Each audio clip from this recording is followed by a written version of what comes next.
ఎందుకంటే ఈ స్టిక్కర్ చేసి మనం చెప్పడం వల్లనే అవగాహన వస్తుంది, లేదా ఇంకో కొత్త ప్రోగ్రాం పెట్టి. నేనైతే ఇప్పుడు వింటుంటే మాట్లాడుతుంటే, మొన్న నేను దీని ఇనాగ్రేషన్ కూడా హైదరాబాద్కి పోయినా, మంత్రి గారు వెంబడే కూర్చున్న సేమ్ చెప్తాడు, ఏం మార్పు రాబోతా ఉంది మా పేద మందికి. గతంలో ఏడ్చిండ్రు తూడ్చిండ్రు, చాలా మంది జీవితాలలో పెండి లాగిపోయినాయి 10 ఏళ్లలో. చాలా మంది ఇళ్ళ దవాఖానలో పాలై చచ్చిపోయిన పరిస్థితులు చూసిన.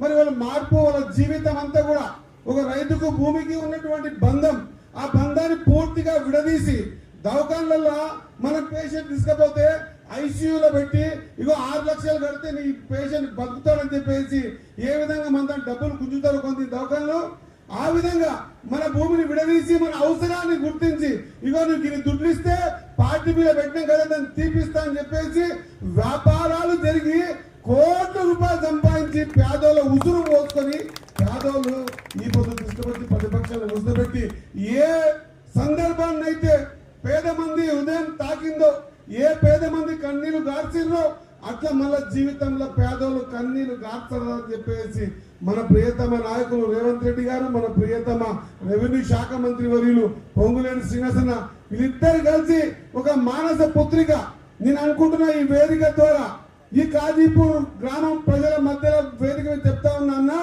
మీ ఇద్దరి జీవితం కూడా ధన్యమైపోయింది అన్న. నిజంగా చెప్తా ఉన్నా, మీ ఇద్దరి జీవితం ధన్యమైపోయింది. ఎందుకంటే ప్రతి పేదోనికి వాడి భూమే సర్వస్వం.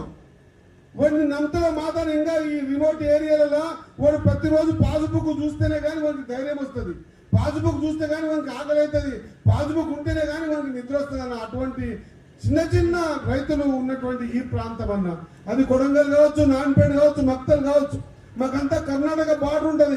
ఇక్కడ పాస్బుక్లు తప్పించి వేరే బతికే లేదు.